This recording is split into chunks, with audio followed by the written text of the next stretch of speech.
Lakini kwa upande wa Dunga Zuze, kama mnavyofahamu, miundombinu kule iko tayari ya barabara, umeme na maji. Na katika kipindi cha miaka cha siku 100 tumeweza kuweka jiwe la ya msingi pale katika viwanda vitatu vikubwa. Kiwanda cha kwanza ni kiwanda ambacho kinahusiana na uzalishaji wa dawa za binadamu, kwa maana ya pharmaceutical factory, ambacho kinamiliki kampuni inaitwa Africa Biochem Pharma Co Limited. Lakini pia pale kuna kiwanda cha kuzalisha nguo, hususan batiki na hizi kanga. Hichi kiwanda kinaitwa Mama Africa Textile Limited, ambacho kinamilikiwa na wenzetu kutoka India. Lakini pia kuna kiwanda kinaitwa Fabricated Metal Works, ambacho kinazalisha bidhaa za chuma, ambacho kinamilikiwa na Arinsco Limited. Kwa katika hichi kipindi cha siku 100 nilipata mimi fursa ya kwenda kuweka mawe ya msingi katika viwanda hivi pale Dunga. Miundombinu ambayo imetumika kuwekwa pale mpaka tukawa na industrial park nzuri imeweza kugharimu pesa nyingi serikali. Lakini hii miradi mitatu tu peke yake inagharimu jumla ya shilingi bilioni 203.90. Ni pesa nyingi sana ambazo zinaingia katika uchumi wetu sisi hapa kisiwani. Mipango yetu katika hii sekta ya viwanda ni kuongeza uzalishaji, kwa maana ya kwamba katika kipindi hichi tulichonacho uzalishaji kwa data ambazo tunazo nayo inaendelea na utekelezaji wake wa mradi huu. Mradi huu uko pale Chamanangwe, Pemba, na kazi yake kubwa ni kuchakata mwani. Mradi huu unatekelezwa kupitia mkakati wa serikali wa kuongeza thamani ya zao la mwani, kuimarisha kipato cha wakulima, kukuza ajira kwa vijana na wanawake, na kuongeza mapato ya serikali kupitia bidhaa za viwandani vyenye ushindani wa kimataifa. Sasa hivi kinachoendelea ni kampuni hii inanunua mwani kutoka kwa wakulima, na sababu kubwa ya Mheshimiwa Rais kusisitiza mradi huu uwepo ni kuwawezesha wakulima wa mwani Unguja na Pemba kuwa na bei nzuri ya bidhaa zao. Kama mnavyofahamu, kabla bei ya mwani kwa kilo moja ilikuwa shilingi 500, lakini baada ya kuja hii kampuni ikapandisha kwa 100% ya ile ambayo ipo. Kwa hivyo sasa hivi mwani unauzwa shilingi 1000 kwa kilo moja. Kwa hivyo hii kwa kweli jambo zuri ambalo linawasaidia kina mama wetu hawa ambao wanahusisha na mwani angalau kuona tija ya yale ambayo wanayafanya. Na kilichonifurahisha ni kwamba hata hawa wauzaji wale middlemen ambao wanakuwa wananunua kwa ushindani sasa hivi binafsi napata tija katika uzalishaji wa mwani huo. Na katika kiwanda hicho kinachotarajiwa ni kuchakata bidhaa za aina mbili. Kwanza ni uzalishaji wa chakula cha mifugo. Kama mnavyofahamu kwamba moja katika kitu ambacho kina unajua, lakini kwa sasa tuko katika haya maeneo mawili, na kilichopo ni kwamba kuku pale fungua kiwanda, na ni moja ya viwanda kwa Tanzania hii hakuna mfano wake. Kiko pale Kitope, eneo lile karibu hekta 200 zimewekwa kwa ajili ya kiwanda kile. Na ni kiwanda lakini mle ndani wenyewe mna viwanda vingine 8. Kwa hiyo kuna kiwanda cha uzalishaji kuku, kuna kiwanda cha kuzalisha chakula chao, kuna kiwanda cha packaging, vyote viko pale. Kutoka pale atakuwa tayari kupelekwa sokoni au katika haya masupermarket au kusafirishwa nje ya nchi. Kwa hivyo haya ni mapinduzi makubwa ambayo yameletwa kupitia hii sekta yetu ya viwanda. Nimpe sana Mheshimiwa Rais kwa maelekezo na miongozo yake na sera zake kabambe zinazohusiana na masuala ya maendeleo ya viwanda nchini. Eneo la pili nizungumze ni kuimarisha mazingira mazuri ya ufanyaji biashara Zanzibar. Kwanza kwamba kwa upande wa karafuu serikali iendelee kununua karafuu kutoka kwa wananchi wake, wakulima wa karafuu, kwa bei ile ambayo imeweka ya shilingi 15,000 kwa kilo moja, ambayo hii kwa kweli ni maana serikali inaichukua alafu inauza nje. Kwa hiyo 80% ya ile bei ambayo inauzwa nje ndiyo ambayo analipwa mkulima wa karafuu. Kwa hivyo hili ni jambo kubwa. Hapa ndio tuone jinsi gani serikali hii inawajali sana wananchi wake, inawajali sana wakulima. Wa mwani tumezungumza hapa, lakini na wakarafuu tunaona hali iko hivyo. Na hata kwa sababu uzalishaji ulivyokuwa umeongezeka, wale wanunuzi wa karafuu hapa, wale wateja wetu ambao wanazinunua na kuzipeleka nje wameongezeka kutoka makampuni 3 sasa hivi makampuni 7, na shirika limeuza shirika la ZSTC jumla ya tani 3,702 za karafuu nje ya nchi zenye 59 cha siku 100 ambacho tunakizungumza. Lakini kwa ujumla katika hichi kipindi cha mwaka uliopita, tathmini yetu inaonyesha kwamba ZSTC imeuza karibu tani 5,328 yenye thamani ya shilingi bilioni 36,321,500. Kwa hiyo kama mnavyofahamu kwamba soko la karafuu duniani linapanda na kushuka. Kwa hiyo na sisi tunacheza humo. Kwa kipindi hichi tunajua kwamba tani ya karafuu ni karibu average yake karibu kama shilingi 6,800 hivi kwa tani moja. Hili nataka kuzungumza katika masuala ya biashara, ni swala zima la serikali katika kipindi hichi cha siku 100 kuweza kuweka bei. Serikali ilijua katika hichi kipindi cha siku 100 utakuja Ramadhani hapa. Kwa hiyo tulianza mapema chini ya maelekezo ya Mheshimiwa Rais kuhakikisha kwamba bidhaa za mchele, sukari, unga, mafuta ya kula na saruji zinapewa bei elekezi. Lakini hizi bei elekezi haziji tu. Serikali ilifanya zaidi ya kupunguza ule ushuru wa forodha unaotolewa pale, wa import tunaita, inategemea na bidhaa, lakini imepunguza katika hali nzuri sana ya kuwafanya sasa wafanyabiashara waweze kuingiza nchini bidhaa zao kwa bei ya chini, ili na wananchi wetu waweze kunufaika na bidhaa hizo. Kwa hiyo katika kipindi hichi bidhaa ambazo tumeweza kuzipunguza na bei ambazo tulitoa maelekezo kama ifuatavyo. Mchele tulisema bei yake ipungue na iwe shilingi 1,800 mpaka 2,000.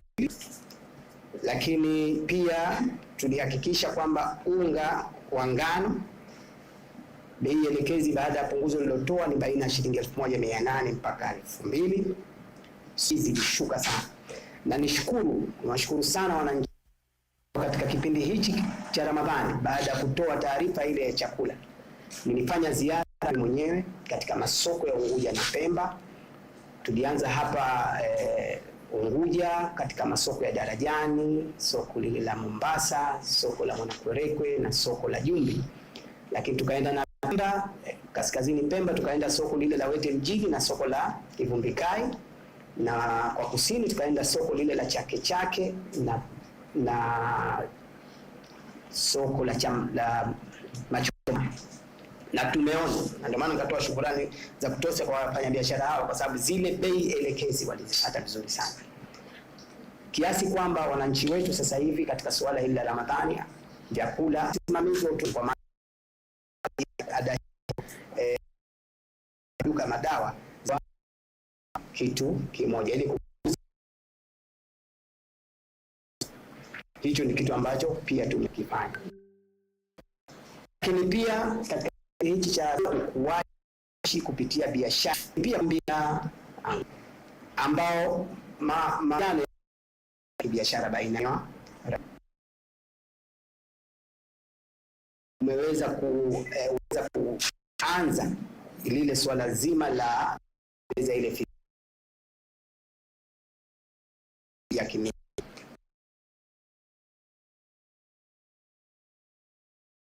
na maonyesho ya biashara pia. Sasa tumepata msaada support kutoka serikali ya Korea, ya Exim Bank ya Korea. Yule mtaalamu anayehusiana na masuala ya kutengeneza hii feasibility. Na swala langu Zanzibar inategemea kwa kiasi kikubwa masoko ya taifa wa bidhaa zake kuu za biashara.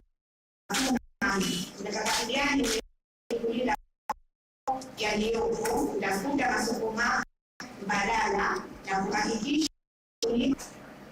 Asante sana. Ili la mwisho linahusiana na mwani, nilisema sio la mwani au nini? Yaani kiujumla mwani kwa tunapo. Kuna swali lingine? Yes sir.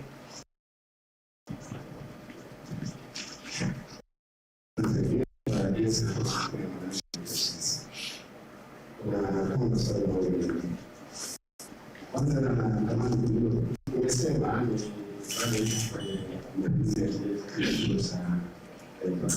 kama tunaweza kupata itakuwa na uwezo gani baada ya kufanyika ama ni hata kuchelewa kama mtu umeshakata tathmini yake. Swala la pili ilionekana kushuka kwa uchumi miongoni mwa uchumi, lakini moja ya sekta ikataja ni biashara, ni viwanda, uzalishaji wake na kutoka kwenye constitution ya 5/7 ya mwaka 2024 mpaka 3 ya 2025. Ni mkakati wa wizara na serikali kuhakikisha kwamba tunaamini kwamba viwanda ndio uchumi na ndio sehemu kwa mbele sana kwa wananchi. Tatizo linatokea wapi? Anataka sana viwanda mengi ambayo wametaja kwa mfano waziri sina swala la wametaja kwamba baada ya lakini sasa tokea kwamba kila pesa zimalizete kwenye mradi ule, lakini inahitaji kuwa ni mdogo na sijui mpaka sasa hivi ule utafiti umetoka matokeo gani ambayo inasema kuna haja kuendelea na serikali kufadhili sana na uzalishaji wa mazao. Asante. Asante sana Mheshimiwa Waziri. Niliomba kwanza tujue haya matatu alafu tutakuja kwa mengine kwa maswali mengine. Karibu sana Mheshimiwa Waziri. Asante sana kwa maswali hayo, na nimefurahi kwa waandishi wa habari wanafuatilia sana masuala haya ya maendeleo ya nchi yetu kwa kupitia sekta hii ya biashara na viwanda. Ni mwanze Rahma na swala lako ambalo kwa kweli nataka nilijibu la kwanza linahusiana na hii hali ambayo na taharuki tulionayo duniani ya vita katika maeneo haya ya Middle East.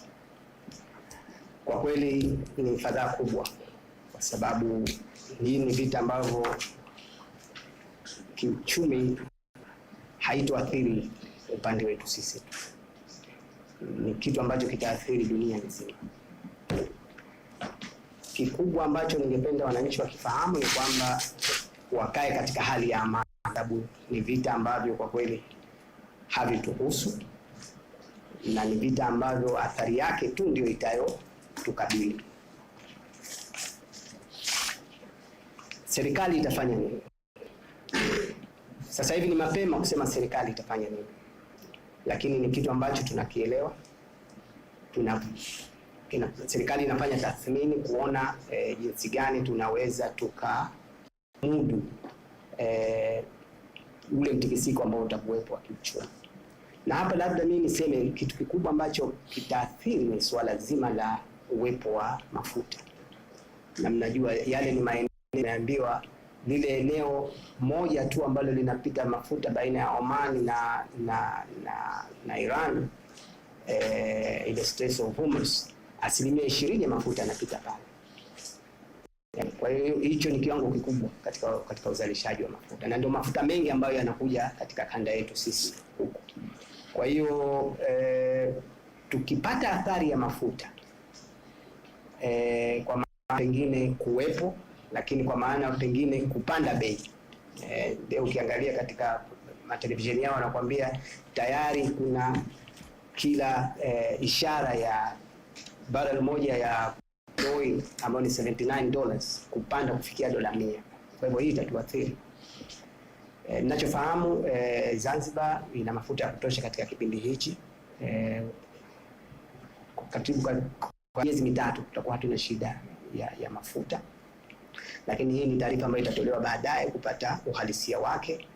Lakini watu wasitaharuku, waendelee na kazi zao, waendelee kufanya shughuli zao za kiuchumi, kujijenga, ili waweze kunufaika na yale ambayo wanayafanya. Na serikali ipo inaangalia hii hali inavyokwenda duniani, na baadaye itakuja kutoa taarifa. Kwa hivyo hili nitaka niliseme mwanzo. Lakini kulikuwa na swala linalohusiana na zao la mwani, ni tani ngapi? Kuna mmoja aliuliza. Haya maswala nitayajibu kwa umoja kama yalivyo. Tumezalisha tani 470 za mwani katika kipindi hichi, na niseme tu kwamba huu mwani uko aina mbili. Kuna ule unaitwa Cotonin, lakini kuna mwingine unaitwa Spinosia. Sasa mimi niwape moyo wazalishaji wa hawa, kwa sababu ile Cotonin ndio wenye pesa ya juu, wajitahidi kuzalisha ile kwa sababu ndio yenye pesa nzuri zaidi. Lakini huu ambao tuko nao hatujausafirisha bado. Kwa hivyo bado tuko nao kwenye maghala, na hatujui kama tutausafirisha au hapa kiwanda kitakapoanza kazi itakuwa ndio bidhaa ya mwanzo kuweza kuifanyia uzalishaji pale. Kulikuwa na suala linalohusiana na mikakati iliyowekwa kwa ajili ya soko la mwani. Mkakati mmoja ni huo wa kuweka kiwanda ambacho kitaweza sasa kusarifu mazao ya mwani, kwa sababu kabla ya kuweka kiwanda kile mwani ulikuwa upo tu kiolela kuliwa, bidhaa ile haina thamani kama ambavyo inatakiwa. Lakini mkakati ule ulileta serikali wa kuweka kiwanda kile na kuweza kuzalisha bidhaa za aina mbili kama nilivyosema, kula, lakini pia za mbolea pamoja na yale mafuta, itaongeza thamani ya mwani wenyewe. Kwa hivyo huo ni mkakati wa kuhakikisha soko la mwani sasa lina kuja juu. Vita vya Ghuba nimeshakwambia. Kulikuwa na suala la karafuu, nitakujibu baadaye kidogo. Kulikuwa na suala kutoka kwa mwenzangu huyu wa Mwananchi, kushuka kwa uzalishaji wa viwanda. Umetoa takwimu hapa ambayo sina uhakika nayo, takwimu uliotoa katika kipindi kilichopita na kipindi hichi tunacho. Mimi nikwambie mikakati ya serikali ni kuhakikisha uzalishaji wa viwanda unakuja juu, na ndio maana tunafanya kila jitihada kuweka haya maeneo ya viwanda, kuhamasisha wawekezaji waje wa kutosha, kuhakikisha kuja kuzalisha bidhaa nyingi. Nimesema hapa kule Kitope ambako kunazalishwa kuku, imagine tunazalisha kuku milioni 1 kwa mwaka. Kwa hiyo hiyo peke yake manake inaonyesha kwamba hata ile importation ya kuku baada ya muda mfupi itakuwa haipo tena. Kwa hiyo kiwango kitakuwa kikubwa cha uzalishaji na itakuwa na mchango mkubwa katika pato la taifa.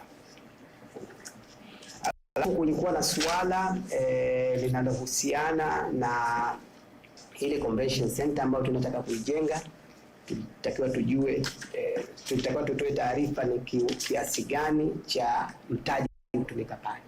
Ni dola milioni 9.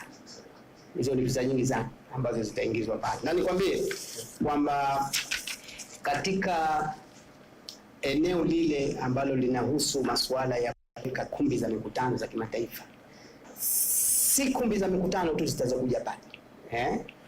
Hizi zinaenda na facilities zake, na moja kati ya facility kubwa ni mahoteli ya nyota 5 na kwenda juu, ambayo sasa yatakuwepo ndani ya mradi ule. Kwa hivyo ukiachana na kumbi zile za mikutano, kutakuwa na mahoteli, kutakuwa na malls, kutakuwa na vitu ambavyo mtu anapotoka huko anapotoka ile mkutano, kila kitu anakikuta pale pale. Malazi yake anakuta pale pale, akitaka shopping anafanya pale pale. Kikubwa tu atoke huko aliko aje kutembelea mji mkongwe, uone uko vipi na maeneo mengine. Lakini mikakati ya serikali katika staili hiyo kuhakikisha kwamba uchumi wetu unakuwa katika hayo maeneo. Kwenye lile swala lako la tukae katika hali gani na athari za vita, nilitoa hapa taarifa ya kwamba chakula ambacho kipo, nilisema issue ya mafuta, lakini chakula pia ambacho kipo katika mahala yetu ambayo tumeyatembelea ni cha kutosha sana, hasa kwa hizo bidhaa ambazo naingiza nchini. Lakini of course kwa bidhaa ambazo tunazalisha humu ndani, tuliona wakati tulipotembelea kwenye yale masoko, vyakula ni vingi sana, mhogo, ndizi, mboga za kutosha sana, kwamba hofu ile ya uhakika wa chakula kwa Zanzibar katika kipindi hichi na kipindi kijacho tuiondoe. Wananchi tukae katika hali ya kuendelea na amani na utulivu ambao muda wote ndicho kitu ambacho tunakihitaji. Kuhusu uimarishaji wa zao la karafuu, serikali tayari imeandaa mikakati ya usimamizi mzuri na kuhakikisha kwamba suala hili la karafuu na mpango ambao tunao tukishirikiana baina ya ZSTC pamoja na wadau wengine kupitia tume ya mipango ni fanyika, kiasi kwamba tunachokitaka sasa hivi ni kuhakikisha kwamba wananchi wetu hasa wale wakulima wa karafuu wanathamini zile juhudi za serikali ambazo tunazifanya. Kwa mfano, tunataka sisi wakulima wapande mikarafuu mipya. Kwa hivyo serikali inaitoa mikarafuu ile bure. ZSTC sasa hivi inagharamika wakishirikiana na chuo cha mafunzo, wana mashamba kule ambao wanazalisha karafuu zile. Kuna ile tunaita contract farming. Wakisha kuzalisha mikarafuu ile tunaichukua tunawapa watu bure. Wananchi wakipewa ile mikarafuu, basi nao waitunze, waipande vizuri, waihakikishe inakuwa vizuri, kwa sababu kama hatujaanza sasa hivi kupanda mikarafuu mipya, baada ya miaka 10-15 mikarafuu mingi ambayo tuko nayo itakuwa imeshazeeka. Na sisi tunataka hili zao liwe ni sustainable, hili ni zao la kitaifa. Swala jingine ambalo niliulizwa lilikuwa linahusiana na mbinu kwa ajili ya uwekezaji. Nadhani ndugu yangu kutoka Daily News hapa aliuliza swala hili, lakini niseme kwamba kazi inaendelea na maeneo haya ambayo tumeyataja. Umetaja la Dungwa, hili tayari liko tayari, na pale rais ameelekeza tupewe eneo zaidi ili kuhakikisha sasa hao wawekezaji kutoka ndani nao wanapewa maeneo kwa ajili ya uwekezaji wao. Sio tu maeneo yale yamewekwa kwa ajili ya wawekezaji wa nje, lakini pia wawekezaji wa ndani. Niwahamasishe tu wawekezaji wa ndani nao watumie fursa hii, kutumia rasilimali ambazo ziko pale, kuwekeza katika sekta ya viwanda. Na sisi sio lazima iwe kiwanda kikubwa, hapana. Mkishirikiana huko wawili watatu mkatuletea viwanda ambavyo vinazalisha jambo ambalo kwa kweli lina tija kwa nchi yetu, basi sisi tutalikubali. Ukienda China kule siku hizi mashine zipo tu, wajasiriamali wachukue hiyo fursa kuzileta, na sisi tutawapa kila aina ya msaada kuhakikisha kwamba wanafaidika na maeneo yale. Lakini yale maeneo mengine kama nilivyosema, miundombinu inaongezeka. Tuna pale Pangatupu, lakini pia Pemba kule Chamanangwe, miundombinu inazidi kuimarika kuhakikisha kwamba uwekezaji wa viwanda unakuja juu. Nashukuru sana. Asante sana Mheshimiwa Waziri kwa ufafanuzi huo mzuri. Tunaomba sasa kama kuna mengine tuendelea kwa Amina, kuna swali lingine kwa awamu ya pili.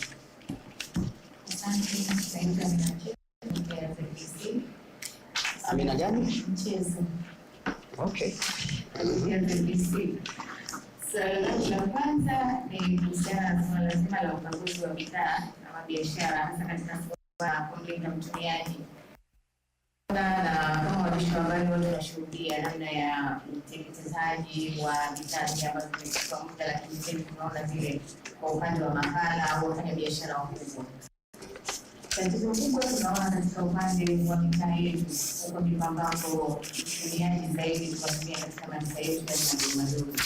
Kama idara Mheshimiwa Dada, hii utaratibu wake ukoje wa ukaguzi wa maduka, na kwa sababu wengine huwa bidhaa zao zinakaa muda mrefu bila ya uangalizi mzuri au bila ya uangalizi mzuri, na sisi tunaona wananchi wanaenda kutumia, wananunua, wanafanyia masuala ya ulani na masuala mengine. Sasa labda utaratibu ukoje wa ukaguzi kwa maduka yaliyoko mitaani, maduka madogo. Hilo la kwanza. Lakini la pili, katika swala zima la biashara ama bidhaa hii ya karafuu au zakuu,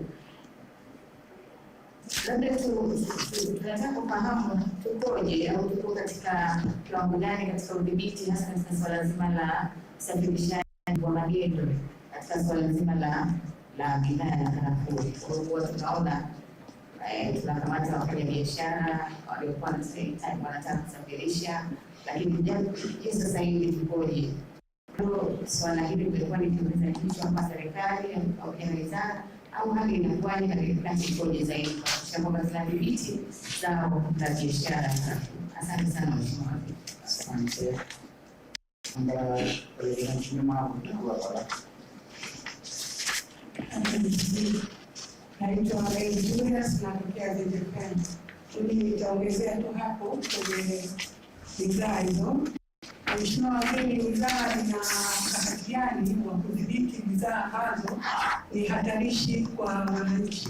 Kwa mfano, hapo jana tumeona kwamba mamlaka ya madawa ya kulevya inapata bidhaa ambazo zina matumizi ya kila siku kwa wananchi ambazo zina madhara hayo. Sasa wizara ina mikakati gani basi katika kudhibiti hizi bidhaa ambazo zinaingizwa nchini na kwa afya na bidhaa?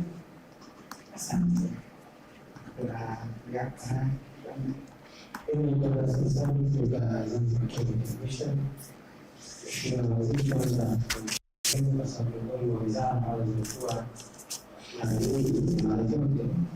Changamoto nyingi zilizo yale ambayo yalikuwa yanapeleka mbele ni mkurugenzi wa hatua ya awali ambayo katika mwelekeo mkubwa sana. Kwa upande wangu mimi na changamoto kubwa sana ambayo naiona kwa wafanyabiashara wetu wa kati hapa. Tukijaribu kuangalia wafanyabiashara kutoka mbele kuongeza huku au kuongeza maili za biashara zao, mipangilio yao, taratibu zao zinakuwa vizuri sana, hasa kwenye namna ya kujibrandi na namna ya mpaka kufikia taratibu za kufanya wao wakafanya biashara vizuri. Lakini kwa wafanya biashara wa kweli bado tumekuwa na changamoto kubwa sana, mpaka kwenye usajili wa majina ya biashara, location zao kuzipata, lakini hata pia ubora wa uzalishaji wa zile bidhaa zao, packaging, na bado tumekuwa changamoto hizi za vitu yetu bado tuzifikiri kwa kwenye biashara wanaweza wakati hata brand yake, jina lake la biashara na hata uzalishaji wake bidhaa unakuwa kikubwa. Changamoto hapa inakuwa ni nini? Leo tulikuwa tunazungumza spida ikiwa tunatengeneza utaratibu mzuri kwa rasilimali, lakini sasa hivi na kama vile kufa kazi zake zinabishwa tena. Sasa tunataka na hapo biashara nzuri wakati kama umekuwa jamani kwa hapa sana. Hii ndio mzengezi pia na ambayo ndio ilikuwa msaidizi na ndio kama sehemu ya kama sky police wao kwa salamu kakati wa wizara kwa biashara wakati Ombi akendana zenda siku ya mwanzo ya siyaona. Asante sana Mheshimiwa Waziri. Kama majibu haya kwanza matatu, tutaendelea tena mengine kama haya. Nawashukuru sana kwa masuala haya mengine ambayo ni muhimu, lakini mwanze dada yetu Amina Mchele ambaye aliuliza swala zuri kuhusu ukaguzi wa bidhaa za ndani. Katika taarifa yangu hapa nilipoitoa nilisema kwamba tumefanya ukaguzi katika kipindi cha siku 100 na tumeweza kukagua maduka 375, maghala 18, supermarket 4, na tukabaini kuna wafanyabiashara karibu 9 ambao wamefanya makosa. Hiyo kazi hiyo inafanyika, na unapozungumza suala la bidhaa hizi, tunayo ile tunaita sheria ambayo inalinda mtumiaji. Ile sheria ilikuwa ni sheria namba 12 nadhani 5/2012, ambayo ndani yake ina vipengele ambavyo mtu ukikutwa unakwenda kinyume nacho, basi utapigwa fine kadi ambayo wewe sasa ujute lile ambalo umelifanya. Kwa hiyo mikakati ipo, kazi inafanyika, na kama nilivyokuambia katika kipindi hichi tumefanya hicho ambacho tunafanya ni kazi endelevu, si kazi ambayo ni ya siku moja au mbili. Kwa hivyo kazi inaendelea, na huko mitaani hasa ndio wanapopita. Na inapotokezea sasa, kama nilivyokuambia, sheria inakemea hilo, vyakula vime zaidi ya ule muda ambao unatakiwa, vyakula vile vinateketezwa, lakini pia wale ambao wanahusika wanachukuliwa hatua za kisheria. Lakini uliuliza swala linalohusiana na karafuu, udhibiti ukoje, hasa masuala haya ya magendo yanavyokwenda. Nikwambie tu kwamba serikali imeunda kikosi maalum, tunaita kikazi, ambacho mwenyekiti wake ni waziri wa biashara. Kwa hivyo mimi kama kaimu waziri wa biashara sasa hivi ndio waziri ninahusiana na hiyo mkakati, lakini kazi hii haifanywi na sekta moja. Kuna kikosi maalum cha kuzuia magendo, ambapo ina kazi ya kuhakikisha moja kati ya magendo ambayo tunapiga vita sana ni magendo ya karafuu, tunafanya pamoja. Lakini kuna zile kamati za ulinzi katika mikoa, maeneo yale nategemea pia sheha anahusika katika eneo ambalo tuna wasiwasi nalo. Kwa hivyo kazi inakwenda, na katika kipindi hichi kwa kweli nikwambie, suala la magendo ya karafuu yalikuwa sana ukilinganisha na hizo siku za nyuma. Wala husikii sana wangapi wamekamatwa na magendo ya karafuu, kwa sababu hichi kikosi kazi tukishirikiana na Komodo Msingiri tunafanya kazi kubwa sana ya kuhakikisha magendo haya yanakuwa hayapo. Kwa hivyo hilo ni kutoe wasiwasi.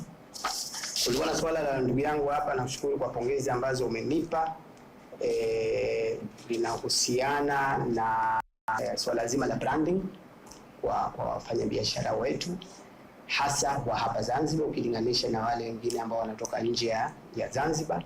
Ni kwamba serikali kwa kweli inaahidi kuhakikisha kwamba taasisi walizonazo zinatoa mafunzo kwa wafanyabiashara wetu, wajasiriamali wetu.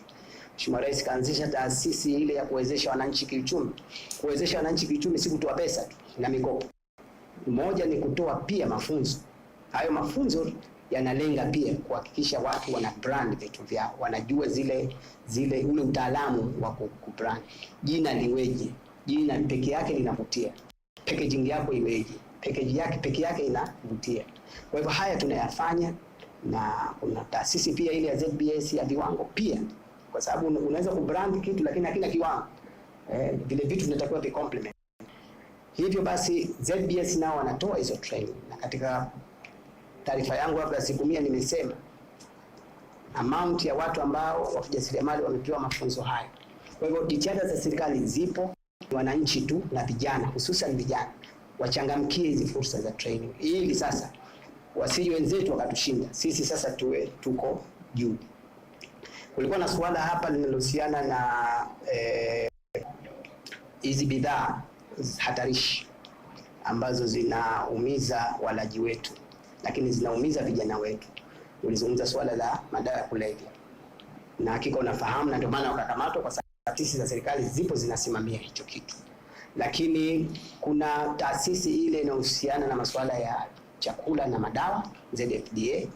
Kazi yake kubwa ni hiyo, kuhakikisha kwamba wanapita madukani na ile tume ya mlaji ambayo tumezungumza hapa, wanapita madukani kuhakikisha kwamba kila bidhaa inatizamwa ubora wake, ile muda wake wa kuliwa. Ukiwa muda haupo, sheria inachukua. Kwa hiyo serikali kwa kweli ipo na inafanya kazi kubwa sana, wakishirikiana na watu wetu wale wa ile mamlaka ya viwango hapa Zanzibar. Kwa hivyo hilo pia naomba niliseme kwamba serikali iko macho makini kuhakikisha kwamba watu wetu wanakula vyakula vilivyo salama, na vile ambavyo ni hatarishi, si vyakula tu, hata madawa, sijui vipodozi vinavyovitumia, vyote serikali inahakikisha kwamba viko salama, ili hapo utakapovitumia isiwe na tatizo kubwa. Chengine ambacho nitaka kulisema ni suala zima linalohusiana na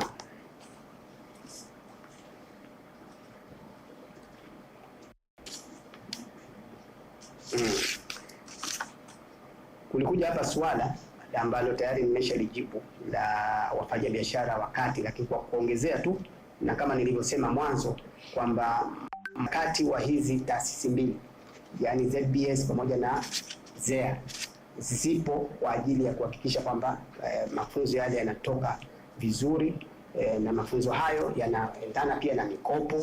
Mheshimiwa Rais ameongeza sasa hivi mkopo, ile fund ya mikopo kufikia bilioni 90 kwa ajili ya wananchi, hasa vijana na wanawake na yale makundi maalum.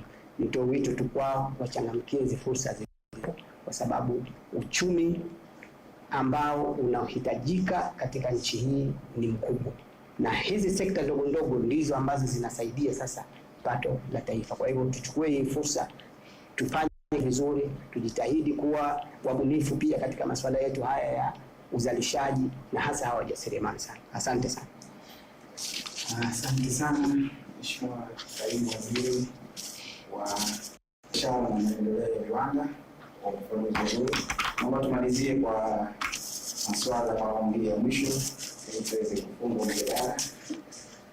Zama tena maswali mengine au Swali moja ya nyongeza. ndio.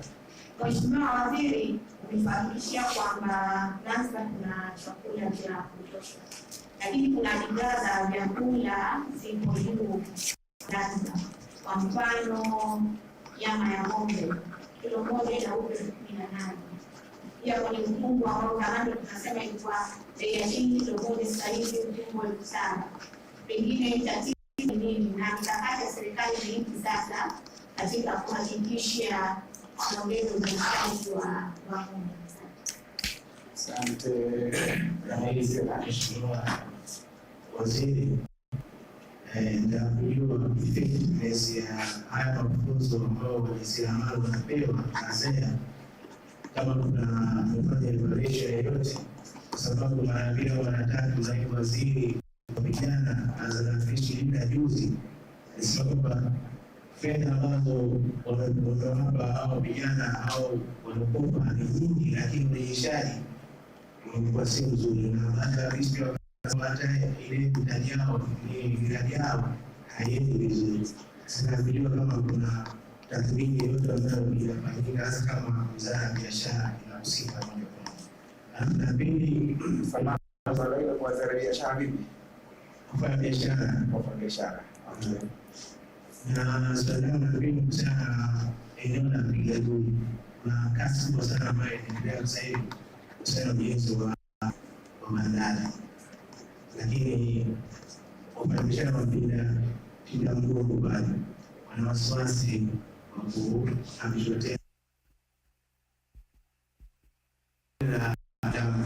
piga mgongo mavuno au sateni pale pia itahusika na eneo la riparo za bandari ambayo inajengwa. Asante sana. Nakushukuruni sana kwa maswali kuhusu chakula cha kutosha. Nimesema kipo kutokana na tathmini ambayo tuko nayo, lakini tuendelee na uzalishaji hususan tutumie fursa hiyo. Mvua ndio zipo hizo ambacho kinazalisha kwa mvua hizo, basi tujitahidi kuzalisha. Lakini kwenye masuala kwa mfano ya nyama ya ng'ombe, bei zake kupanda juu, au kwa ufupi vitoweo, maana nyama si nyama tu, hata samaki hata kuku, bei ziko juu. Unajua hapa ni swala zima la demand and supply. Bado sisi hatujawa wazalishaji wakubwa wa ng'ombe. Ng'ombe wengi ambao wanachinjwa hapa ni ng'ombe ambao wanaingizwa chini. Kwa hiyo mimi nitoe wito, hii ni sekta ambayo inaweza ikasaidia sana uchumi wa nchi yetu. Wafuge mbuzi, wafuge kuku, wafuge ng'ombe, ngamia tu najua si rahisi, lakini ambao wana uwezo wa kufuga ngamia wafuge pia, kwa sababu bei zake ni nzuri. Kitu muhimu ni uwezo wetu pia, kwa sababu ukitizama bei hii ilivyo, ukigeuza kwenye dola sio pesa nyingi, ukigeuza kwenye dola, lakini kwetu sisi ni kubwa. Uwezo wa wananchi wetu wa ununuzi wa hivyo vitu, kwa maana ile purchasing power sio nzuri, na hili serikali inalijua, na ndio maana sasa baadhi ya bidhaa ambazo tunajua zina umuhimu kwa serikali kaunda yale matozo ya kodi zile, kuhakikisha bei zinashuka ili watu waweze kuzimudu. Kwa hivyo na kwa upande huu ni kuhakikisha kwamba, kwa sababu sisi sera yetu ni ya uchumi blue, kwenye samaki maana kisha Mheshimiwa Rais anafanya mambo mazuri ya kutoa maboti bure kwa vikundi chungu zima, wajitahidi kwenda kuvua samaki wa kutosha. Kulikuwa na ile tabia ya watu kuvua alafu wakapeleka Dar es Salaam kwa kufanya soko. Tuwaombe sasa kila wakipata samaki wawarejeshe hapa ili watu wetu waweze kufaidika nao. Na bidhaa ile ikiwa nyingi manake na bei zitashuka. Na mimi niseme kwamba suala hili la gharama ya vyakula sio hapa Zanzibar tu, wala sio Tanzania tu, dunia nzima unapokwenda bei za vyakula zinakuwa ziko juu. Kwa hiyo sawa, amike bei ziko juu, lakini tujue ni trend ambayo ipo duniani. Serikali kwa upande wake itajitahidi kuhakikisha kwamba tutakuwa na mbinu ambazo tutazitumia. Moja ni hiyo ya hizo taarifa ambazo tunazitoa na makodi mengine kwa upande wa hiyo nyama na mazao mengine hayo ya vitoweo. Serikali italichukua hilo ili tujue mbinu gani tuifanye angazi bei zipungue, lakini wito ni kwamba watu wazalishe, watu wafuge hawa wanyama. Unaweza kukuta mtu yuko shambani huko kakaa, akili yake ni kulima muhogo tu, lakini pengine ana uwezo wa kufuga kuku, basi afuge nao kuku. Ana uwezo wa kufuga ng'ombe, basi afuge 2 3 ili waweze kusaidia hivyo. Na suala linalohusiana na effectiveness ya hii mikopo tunaitoa na urejeshaji wake, ni kweli moja kati ya changamoto ambayo ipo ni urejeshwaji wa mikopo. Ile ni revolving fund, ni hela ambayo ukishakupewa wewe unatakiwa urejeshe ili mwenzako naye aweze kuipata. Na hii ni changamoto ambayo tumeiona, lakini mimi niseme kitu kimoja, watu wengi hawafikirii concept nzuri za biashara zao. Lakini watu wengi wana tabia ya kuwa na concept ya wanayoombea ule mkopo, halafu wakirudi wanakuja na idea nyingine ambayo inafeli. Serikali inaposema kwamba huu ni feasible, maana yake endelea nao. Ukikuwa zile hela halafu unafanya jambo jingine ambalo hutoweza kurejesha, halina cash flow, basi ujue utaweza kupata tabu na utaipatisha tabu hii taasisi, kwa sababu itakuwa haina pesa nyingine za kutoa mpaka tena serikali iamue kuongeza pesa, ilitakiwa pesa zizungushe. Kwa hiyo mimi niseme kwamba tathmini tumeifanya, tumeona hiyo changamoto. Tuwaombe sasa wajasiriamali ambao wanafaidika na mikopo hii wahakikishe wanazirejesha. Serikali ina huruma sana. Ukienda ukiomba mikopo leo unatoleshwa riba huko kwenye mabenki. Mheshimiwa Rais anasema hapana kutoa riba. Kwa hivyo wewe unapewa pesa shilingi 50, basi rejesha shilingi 50 kwa wakati ambao unatakiwa. Lakini ulizungumza swala la unaita nini, mpinda mgongo? Mpinda mgongo pale Saatei. Serikali ina mipango mingi sana. Ile bandari haitofika pale Saatei. Ile bandari ya Mpigaduri kama mnavyofahamu inaendelea kule Mpigaduri. Saatei na maeneo haya mengine kutakuwa na mipango mingine ya serikali. Sasa itakapotokezea sasa inabidi wale watafutiwe pahala pengine afanyiwa hivyo kuhakikisha kwamba maisha yao yanaendelea, na hakika watapatiwa maeneo ambayo ni bora zaidi kuliko pale vile yalivyo, ambayo yatakuwa na miundombinu mizuri ya kibiashara inayovutia, ambayo itawahakikishia kwamba biashara zao zinakwenda vizuri. Kwa hivyo pale itakapotokezea sasa serikali na mipango kwa ajili ya eneo lile, basi wasiwe na hofu. Nashukuru sana. Asante sana Mheshimiwa Sharif Al-Sharif, Kaimu Waziri wa Biashara na Maendeleo ya Viwanda. Tutoe shukrani zetu za dhati kwa washirikiano wetu katika swala hili la jembe la huu pamoja na uongozi wako. Hakika wananchi wameelimika na wapata kujua sasa katika hizi siku 100 Wizara ya Maendeleo ya Biashara na Maendeleo ya Viwanda imefanya nini na siku 100. Kwa hiyo tuwashukuru sana na tuwashukuru waandishi wa habari kwa kuwa nasi.